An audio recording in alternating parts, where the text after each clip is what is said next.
Praise the Lord. I was actually thinking to do a Psalm reading, Psalm 86, but since we are running out of time, I'm not. I'm just skipping that.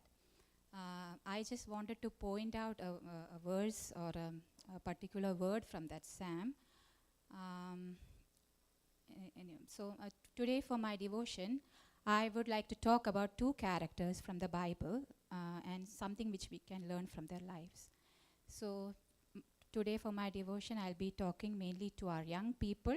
So I kindly ask your attention. The two people, it's a father and a son from the Bible. So it's David and Solomon. Today I'll be talking about David and Solomon. And can we take our Bibles and can we read Psalm 86, verse 11?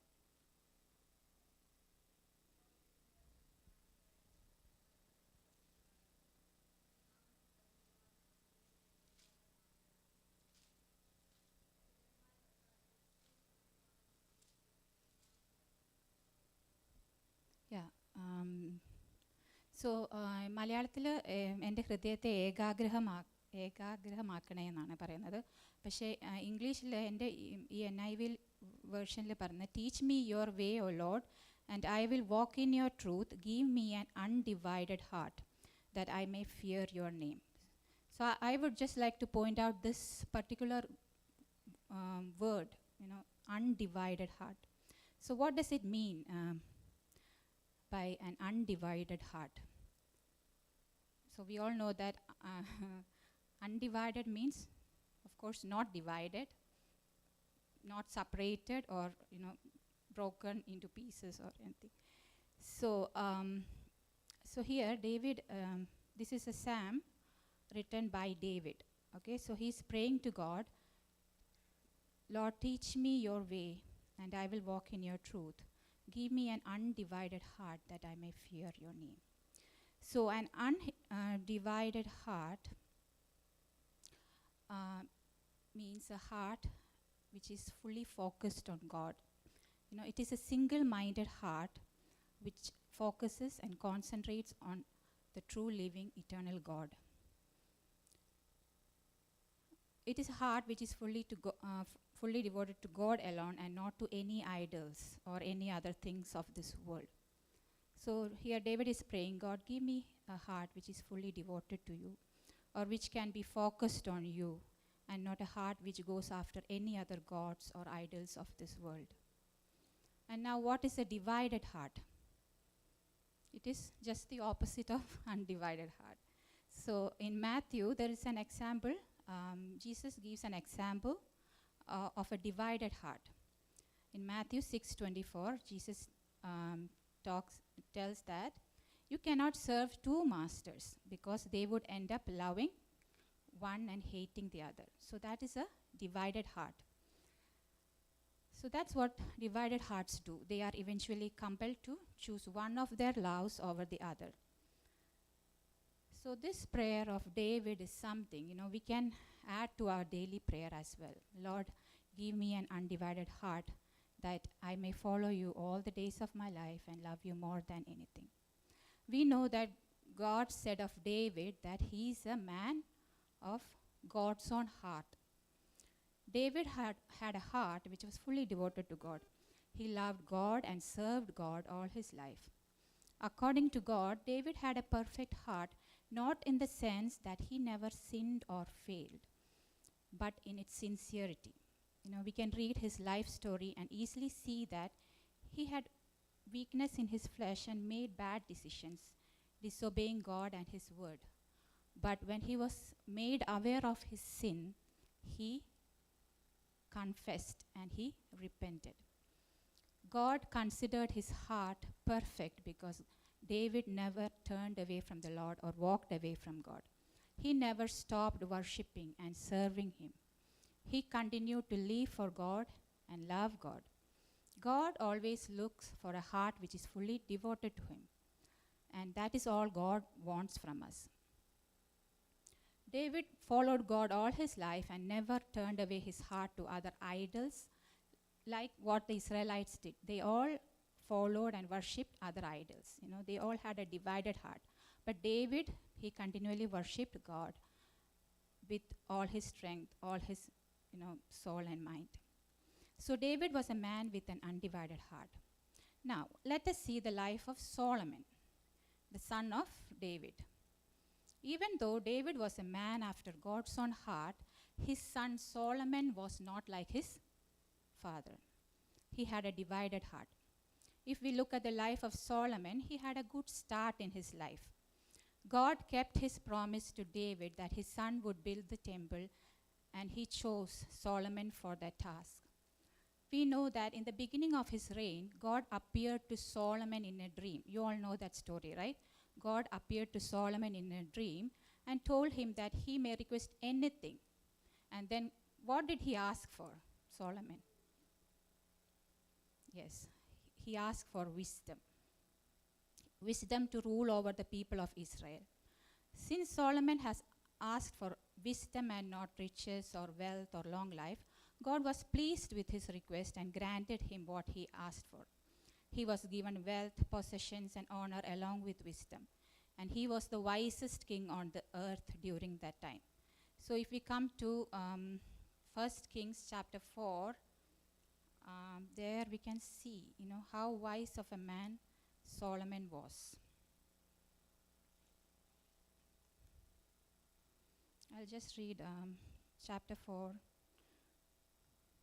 30, verse 30. Solomon's wisdom was greater than the wisdom of all the men of the East, and greater than all the wisdom of Egypt. And then 34. Men of all nations came to listen to Solomon's wisdom, sent by all the kings of the world who had heard of his wisdom. So he was the wisest king on earth during that time. Then, when we go to the next chapters, we can see that he built the temple. And then, when we come to chapter 8, there is a prayer he prays after the dedication of the temple. So, just the first part of the prayer is like, Lord, the God of Israel, there is no God like you in heaven or on earth.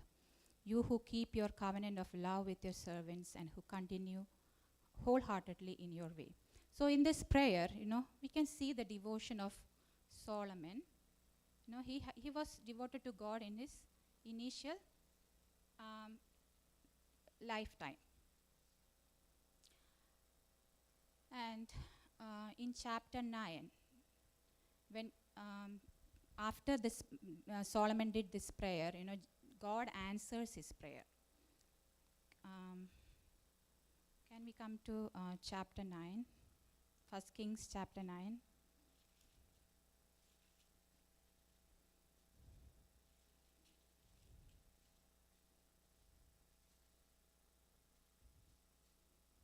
So there, God is telling Solomon certain thing. God said, Solomon, I have heard your prayer. But God is reminding Solomon to, walk with him. If you don't walk with me, I am going to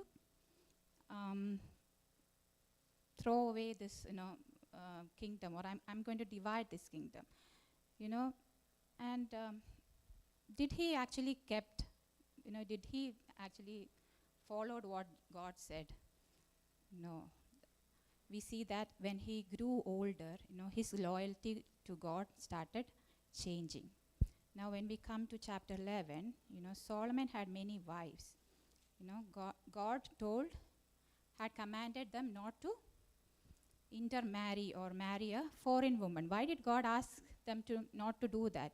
Because their hearts, these wives, they would change their hearts to other gods.